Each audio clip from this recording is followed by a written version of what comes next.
And my question in regards to what you mentioned about wanting folks who are working or living in West Baltimore to be a part of the commercial real estate here, is there a plan to raise dollars to support them with the, whether it be additional build out or business planning or the things that might be required for these emergent businesses to be able to occupy the space? I think about Project Restore 2.0, which is like what we've acquired funding to open 3 businesses next year in this area. So I'm curious, do y'all have plans to like dovetail with not just the want, but the needs that they'll require?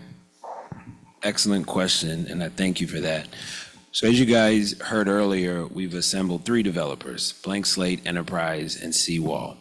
And I'll speak on behalf of Seawall. Seawall just got done completing Lexington Market, and they were tasked with helping, 50 some businesses fit out their stalls in Lexington Market, but not only fit out their stalls, provide technical assistance, sometimes through Baltimore Community Lending, a local CDFI, but also TI, or tenant improvement allowance, to help with the fit out of the space. So luckily, yes, as we're modeling this project and we know we're gonna have some commercial space, we do want to factor for helping people not only get into the space to operate their business, but maybe offsetting some of the costs, particularly with the build out. And again, when appropriate and needed, maybe some TA or technical assistance to help that business thrive. So we are thinking about that because we want to keep it local within Sandtown, within West Baltimore. We want to make sure that we're helping people and not just setting them up in a space. And I'm sure Dwyer is going to help us too. So amen, amen.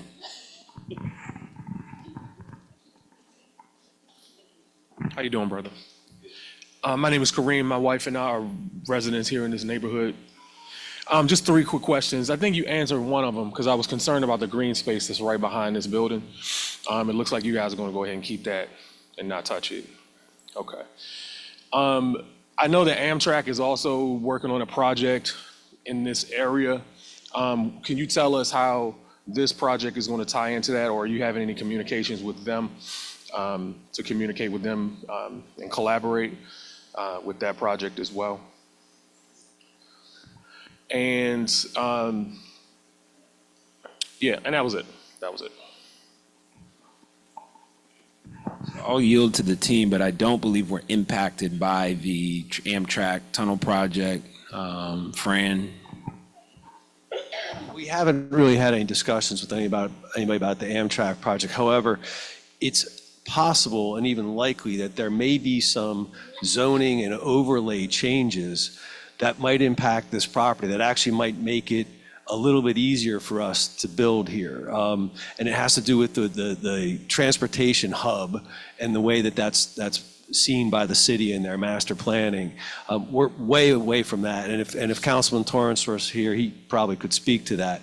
But that may be a positive impact for us, is if that transportation designation then encompasses this property as well. But we really haven't spoken to anybody specifically about that project. Yeah, I had a chance to be at a couple of the Amtrak meetings, and the impact that project will have on us is that it will enable us to apply for monies so that we can do further building in the area. Amtrak is going to be building a substation right down North Avenue. Is it on Utah? North in Utah. And so that's where they're building it. They've had several meetings. I started going to the meetings maybe 2 years ago. We've had several meetings at New Song Church and other churches around. So the impact for us will be, perhaps we'll be able to apply for some funding so that we can do Resurrection Sandtown. And I would like to acknowledge and invite up Executive Director Chad Williams from the West Avenue Development Authority. I know they are also involved in some deep master plan along North Ave. So Chad, if you'd like to come up and say a couple of words, I'm sure the people would appreciate it. Come on up, Chad.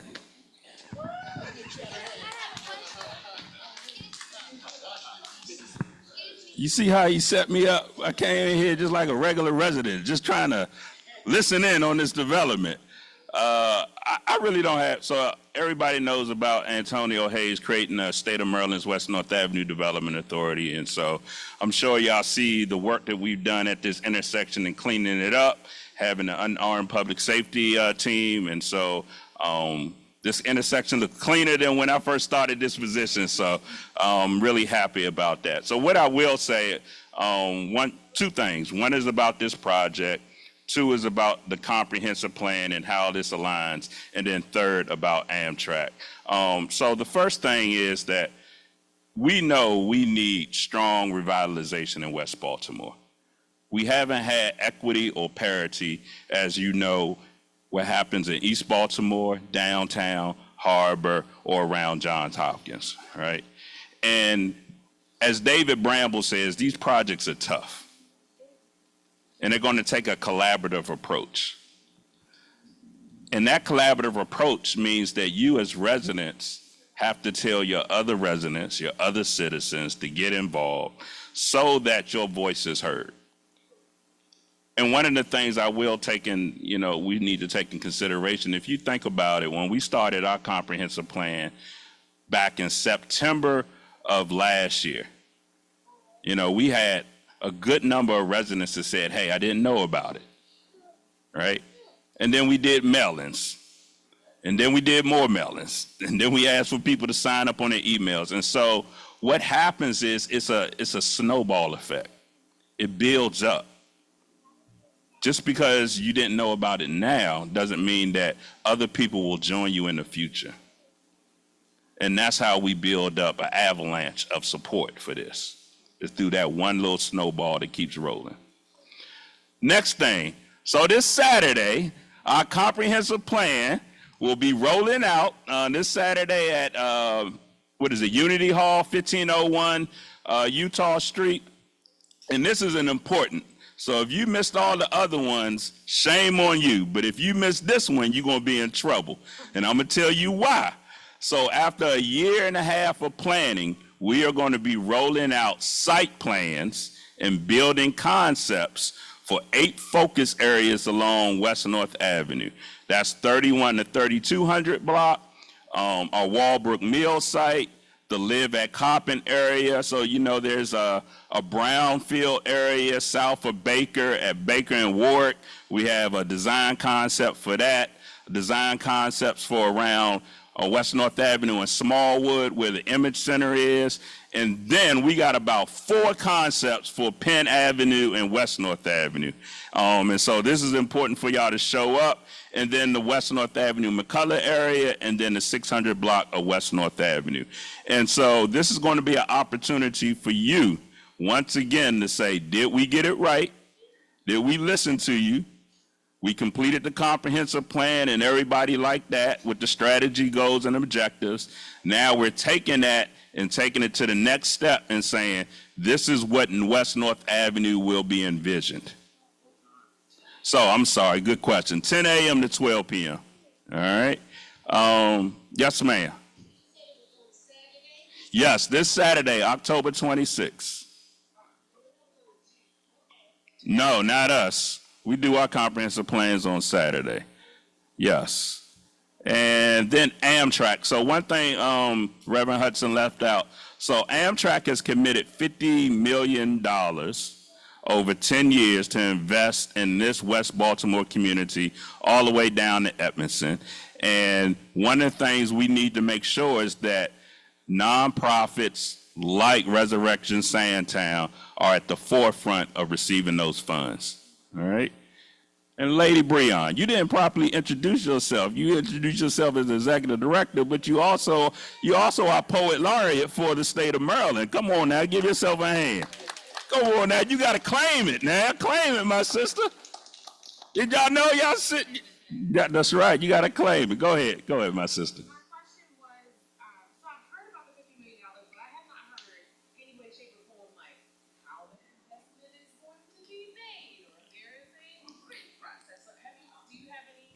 No, and we got the same issue with them. Yes, and we're working on it. Look at it. Now I can turn it over and somebody, Councilmember Torrance can save me. There you go. Bring him up. And then I'll roll it out. There we go. Any other questions related to the Development Authority and the comprehensive plan? Whoa. What is it? Oh, this project here? Oh, I'm gonna turn it over to them. But yeah, so yes, it is online. So if you go to our website, WNADA.org, and you go to About Us page, it's the first thing up there, the comprehensive plan. You can download it, you can view it, and there you go. Website one more time. So it's www.WNADA.org. So it's the acronyms for West North Avenue Development Authority. Cool? Yeah, my sister, what's up? Yeah. All right. You don't want the mic? Now you gotta step up to the mic. Come on. What's one of the biggest what?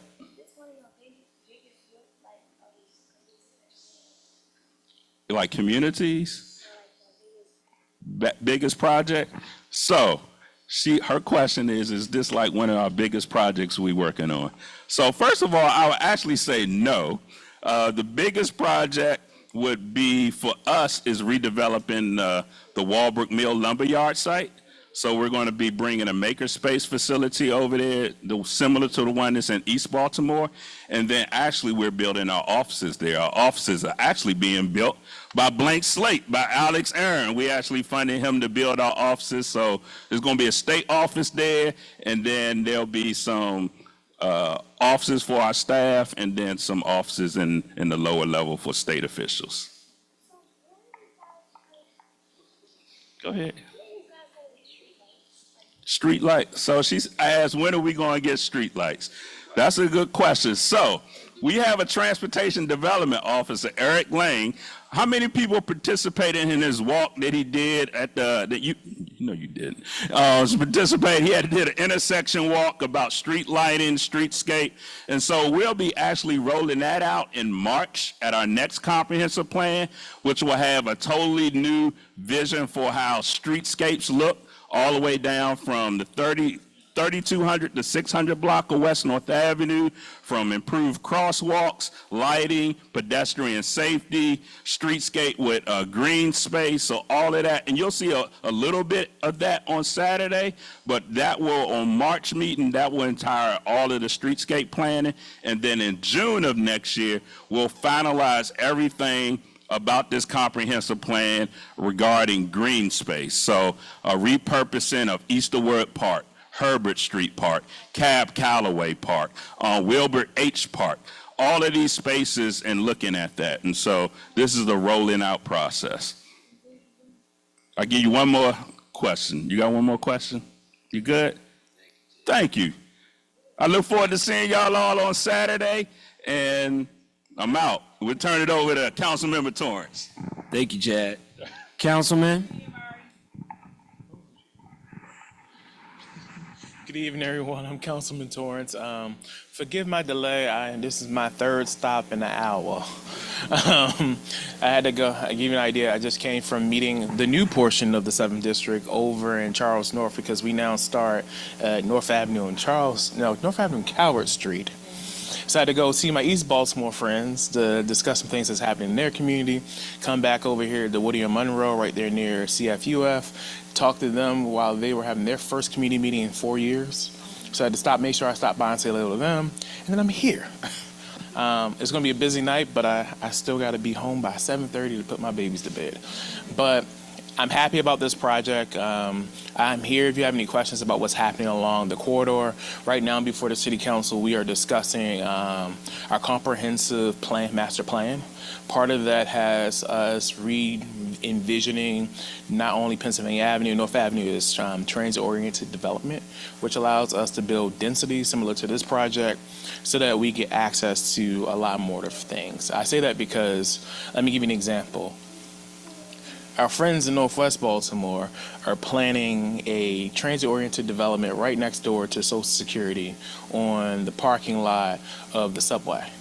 They're building townhomes and apartment buildings, and that density by itself has started to make the plaza invest in what the plaza looks like. And then the property values of those neighbors nearby has gone up. But within that is a mixed income community that's coming. So there's going to be affordable home ownership between 180 and 390 in some areas. And then there's also people for senior living as well as apartment living, which allow people to either be income restricted or market rate. So this is what we're seeing now across the city. So to give you an idea, that's what we're trying to do in neighborhoods along West North Avenue so that we give people of different incomes. I'll give you an example of how that's working. So one of our neighborhoods that is down the street from here, Reservoir Hill, is getting 120 new townhomes, and I think they're over 60 homes have sold already. So they're halfway through already.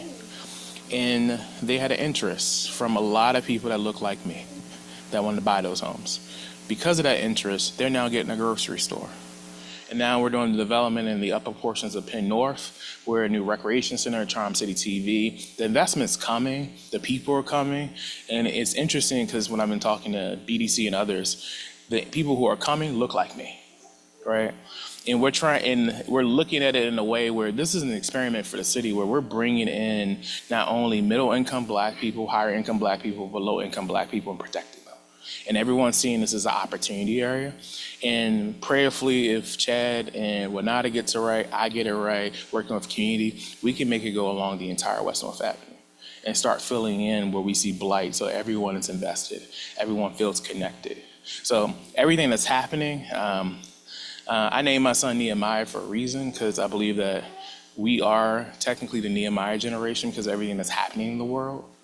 That there's an opportunity for us to ring those bells, pour down some walls that's blocked us from having opportunities to just have an overpouring of them. Sorry to get too spiritual for y'all.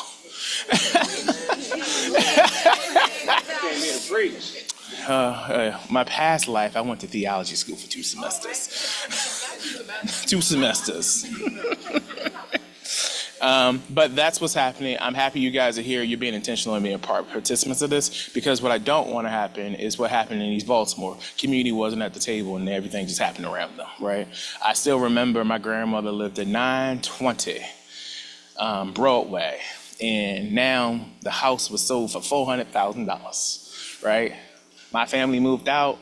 And all we saw was green fields, and now everybody's moving back in, and they don't have no history of Afro clean block. They don't even know how to wash their marble steps, y'all. Yes, sir. So if you haven't noticed, we put out an announcement that we bought 3 hotels. The reason why we bought... Oh, he's asking what's going to happen with the homeless population. So we bought 3 hotels on purpose for the city of Baltimore. We are mimicking what Houston, LA, and a few others did. What we're doing is we recognize 2 things. Is that our homeless shelters are not the adequate way to actually meet people where they are. So I'll give you an example. In this district, we have a large number of women and children who are couch surfing. Now that we have these hotels, I can put a family into a hotel room where they get a key card that allows them off on their floor to their apartment, right? Well, we call it their apartment because we're retrofitting them. You get that rapid housing right away. You get an address right away while you get to go through downstairs to the ballroom for workforce development, health care, as well as connections to getting your child to and from school. That's, The federal government, thank you, Jesus. So we spent 120 of the $640 million that we got from the federal government for opera to do that. The reason why is because it was the right thing to do. And then on top of that, we annually get around $28 million from the federal government for homelessness anyway. So we're able to start putting that money towards rapid housing. In addition to that, I'm pushing the Housing Authority of Baltimore City, which is a federal agency. For our neighbors who left, like some of my cousins who got MBQ and went to Baltimore County, Howard County, and Arundel County, they qualify for a special federal subsidy where the federal government will give them up to $30,000 in down payment assistance for a house and will pay a quarter of their mortgage for the first 10 years.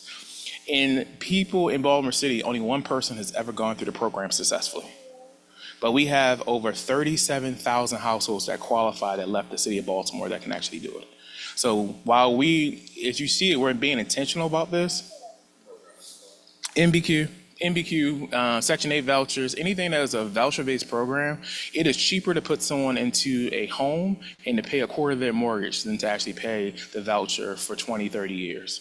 Self-sufficiency program by the housing authority. So you transfer your vouchers to Yeah, but we're trying to get them to put the systems in place to help people get there.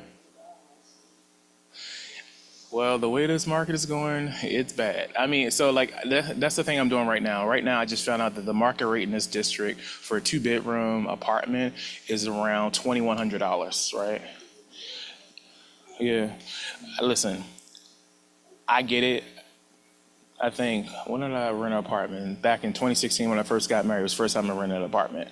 And I think we were paying $1,800 for a 2-bedroom. There are some people paying $2,400 to $3,500 a month in just that. But that's why we're trying to get people interested in doing home ownership now, because the rental market right now, because of the interest. How many people saw the thing about the 900 apartments being built at Harbor Place? Right? Those aren't going to be luxury apartments, because right now we're seeing a lot of people downtown converting office spaces into apartments. The apartment market is flourishing, right?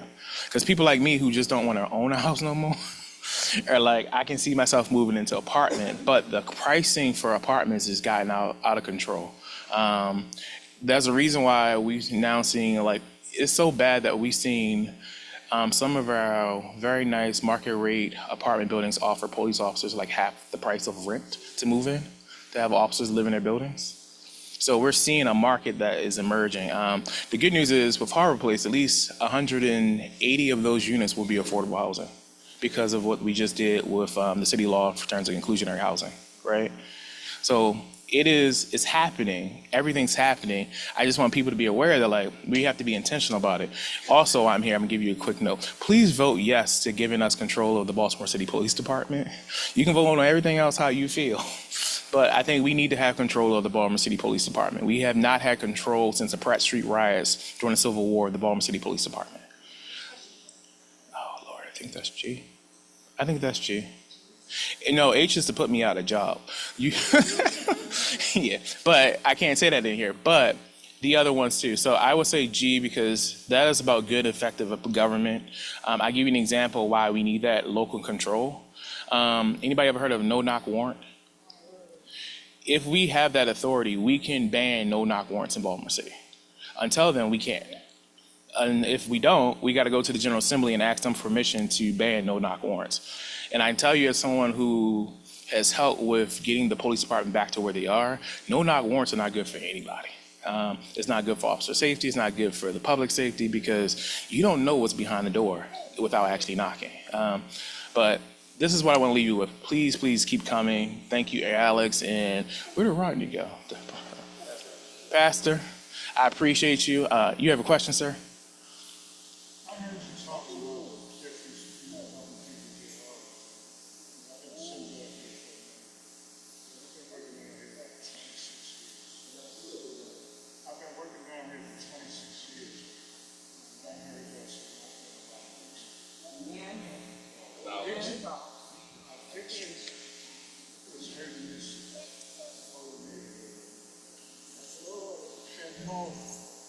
Had been in existence for 31 years.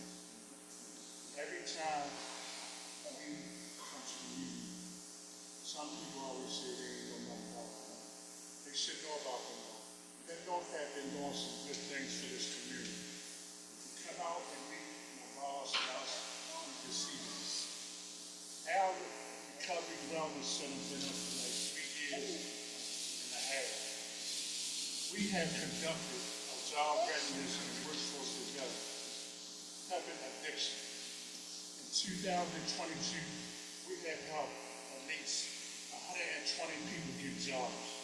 And out there 120 people who got them jobs had drug addiction. They got off of drugs. And out there 120 people, they have got their own places. What I need, and I'm going to keep coming to these meetings and voicing my opinion. Everything y'all doing is fine and dandy, but we need to go reach out people out there that's suffering too. And that's the God's given truth. You know, we can build everything up in the world around in this community, but if we don't go get our people, there's people out here that got talent that can help build this community back up. But if y'all walk past them and don't reach out to them, ain't nothing gonna get ahead. The community gonna always be there. Y'all need to open them arms wide up as you saw, just like Jesus opened his arms wide up for us. and I'm being real. I don't usually say nothing. This is the thing that's real on this room. Councilman, come out more often. What? Corners and talk to these people. Don't What? come out when it's just me voting. Voting is all the defining thing. That's what makes me upset, and I usually don't get involved with councilmen and all that. IW never got involved with council, but we try to get involved with council because it's what these communities have. I see Park Heights and Woodland Avenue up there building, senior citizen building, they really build racetracks with gambling and all that up their area. Liberty Heights doing their thing, but as long as I've been there, they saying that I don't see them building it up and helping these things.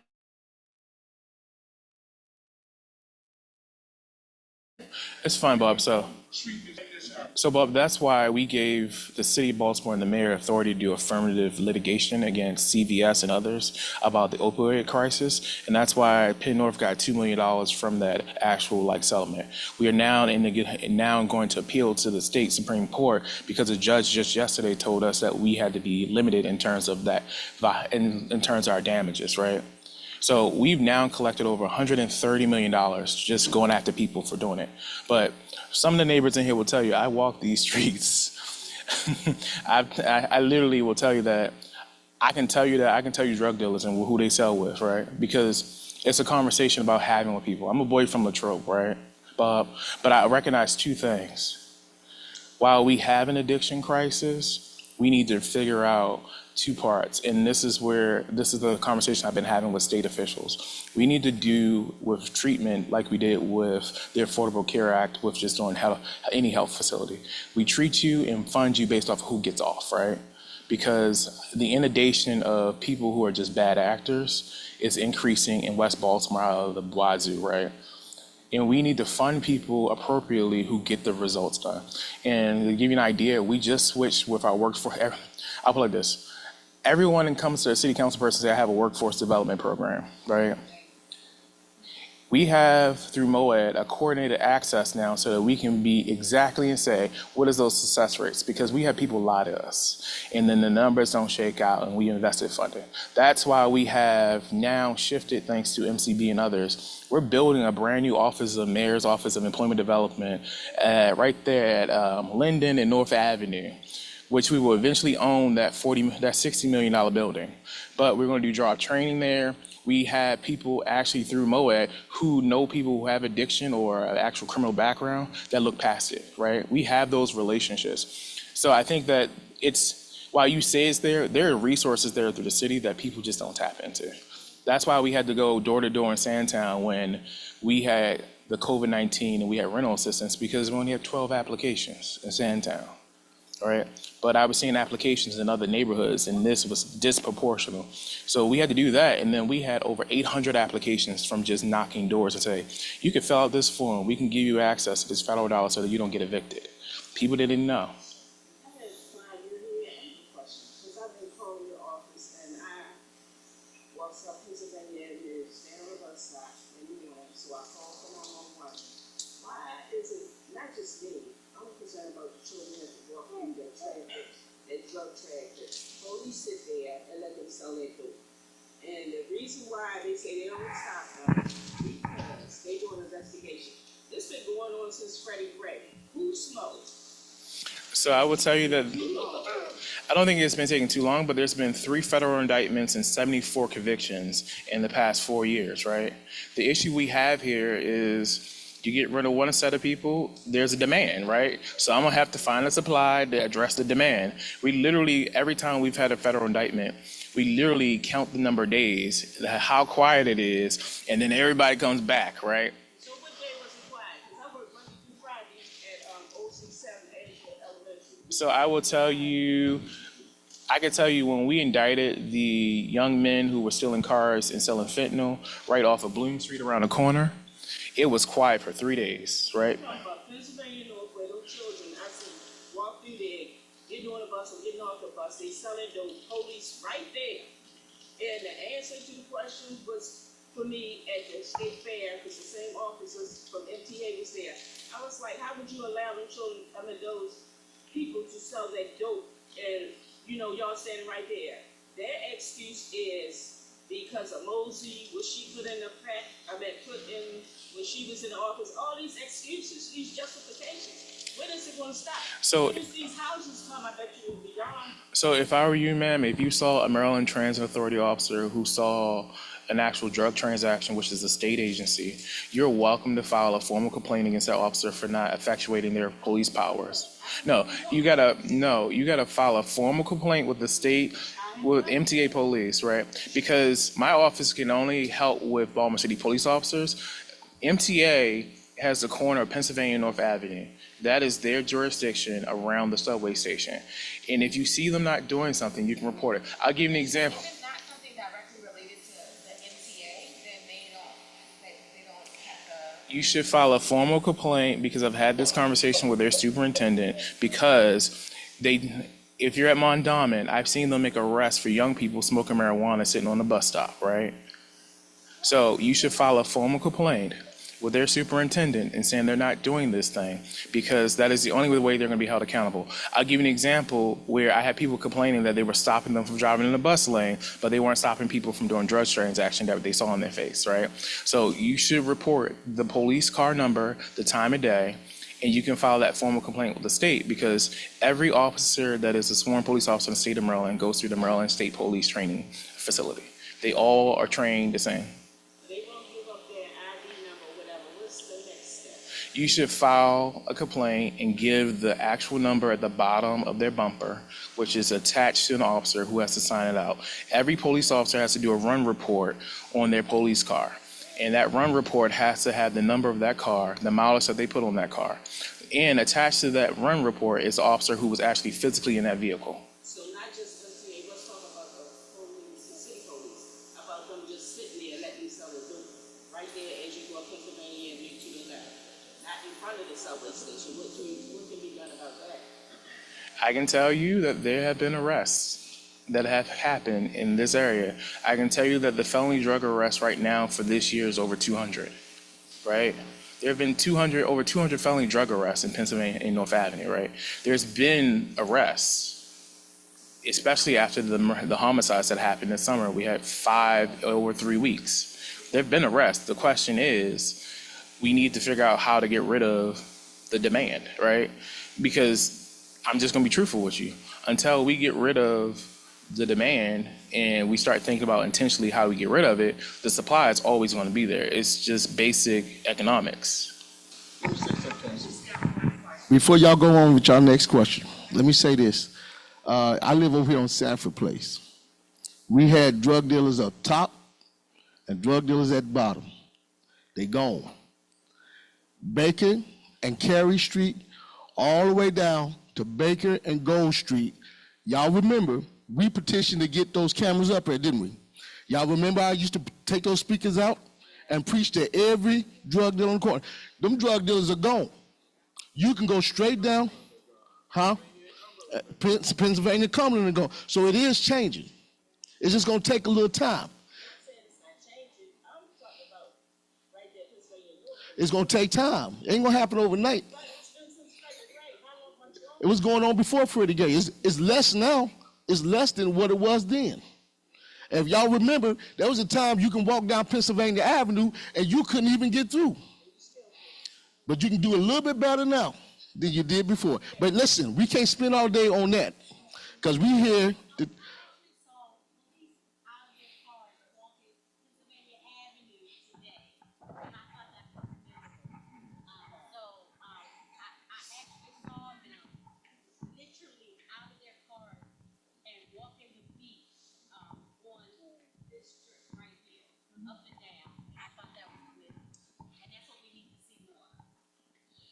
I appreciate it. And thank you, Councilman Torrance, for making time.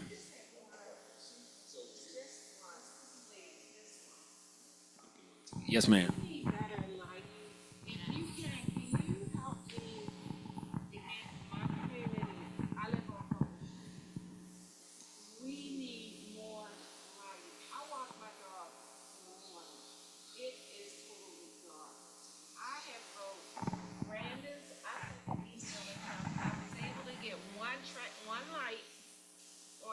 Street. Honestly, if we need one on Can you do me a favor? Can you file a 311 for lighting assessment and then forward it to my office so we can follow up for you? I just want to point out that the young lady that was 6, that was the first thing she said to us when she walked in. She said, "This is cool, but can we get some lights?" So that is, I mean, even the age difference, everybody wants lighting, so we really appreciate that. Yes, sir. Councilman, you asked for our vote for bringing, giving control of the police department back to Baltimore City. Can you talk about maybe a couple of your points as to why you want that to happen? And what would you do once Baltimore City regains control of the police department? So there's two parts, right? So the disciplinary processes that we have are detailed by the state. So one of the things is that we wanted to change was how we hire the police commissioner. We can't until we have local authority. So case in point, some of us don't believe that if we fire you, I shouldn't give you a whole year's salary, right? And that's a part of the contract. And the other piece is that we can't even detail. One of the things I think that we should detail, and one of the things I want to see, is special Miranda rights for young people in Baltimore. Because when you're engaging with a police officer, you should know your rights. Case in point, one of the things that they never taught young people is that if I ask you a question in front of your parent, if your parent asks you a question in front of a police officer, it's admissible in court. In Baltimore City schools, a school police officer is telling you anything that you say to your parent in front of me or the teacher or the principal in front of me is admissible. I'm just letting you know if you would like me to step out of this room, because young people have due process rights. And I've seen a young person admit to a crime in front of a police officer that could have been avoided had the officer stepped out the room. And these are just small things that protect young people. But on top of that, the other piece that we haven't done too is one of the things that we're looking at is providing young people an actual legal advocate too during this time. What we found is that there's been this mistruth about the officers can't talk to young people when they're interrogating them. It's a falsehood. They actually just need to actually call the parent and get permission, or have the parent present, or have an attorney present, right? In order to do an investigation or ask questions. The reason why is because what we found from just historical data for young people interacting with law enforcement in Baltimore City and PG County is that we've seen young people be coerced into an actual coerced into an incidental custodial investigation with a police officer, and then they confess to a crime. And those are the things. One of the things that we also want to do is that if I'm engaging with a young person doing investigative things, why put them into what we call a hot box, right? Which is the interrogation room. In Baltimore City Police Department, the interrogation room is actually hot on purpose. They want to see you sweat. They want to make you uncomfortable so that you can give them the answers that they want, right? I don't think that that type of interrogation method should be used on young people, because the CIA uses the same thing on terrorists, right? It's just problematic in that way. Let's give Councilman Torrance a hand. We are always grateful when he stopped by because we know he has a long, busy schedule.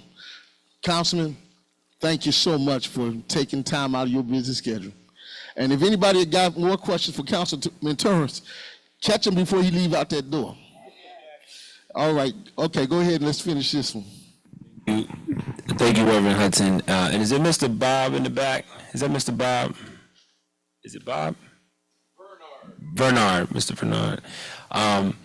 Well, first and foremost, I want to thank everybody for showing up tonight. It means the world for us. I want to thank Reverend Hudson for literally coming to my office and getting flyers and us flying everywhere. I want to thank the development team for showing up and answering questions. But circling back to your point, that hit home for me. And if I may, I want to circle back to what Reverend Hudson said in the beginning. This project is really meant to be intentional. And while it cannot be all things for everyone, I do not want us to forget, I really want to stress one of the strategic partners in this project. Dwyer Workforce House Development, in talks with Ames Shalom and partners, the owners, really want to come into this community to help. And they don't want to bring outside people in. Their vision is to provide I don't want to use wraparound services, but a total package for those living in this community. And what I mean by that, part of the vision for this project is to provide housing. So brand new, clean, safe space to lay your head. Part of the vision is to provide some type of childcare because we all got kids. And then part of the vision is to train those people from Sandtown into scholars that can enter the medical field and then hopefully turn around and then help their fellow neighbor right here who may be suffering from addiction or the like. So I want us to really think about, the impact that this project could have with having a partner like Dwyer and what their vision and mission is, coupled that with Aim Shalom, and then again, the development team bring it together. So this is not meant to just throw some buildings up, make it look nice and pretty and affordable housing or market rate housing.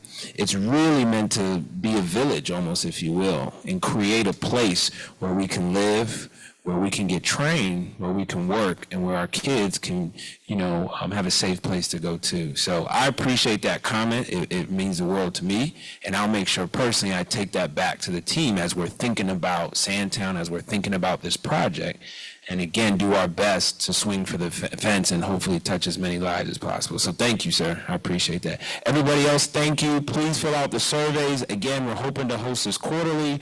We need emails and phone numbers if we don't have, but we will be back. We will continue to meet you all here and continue to share plans. So thank you. There's some food and snacks and drinks in the back, but thank you all. Thank you.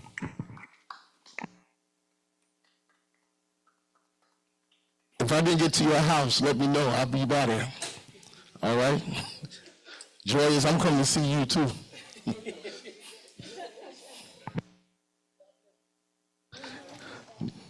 God bless you. God bless you. Bernard, God bless you. Councilman Torrance, God bless you. Y'all gonna come to the next meeting? All right.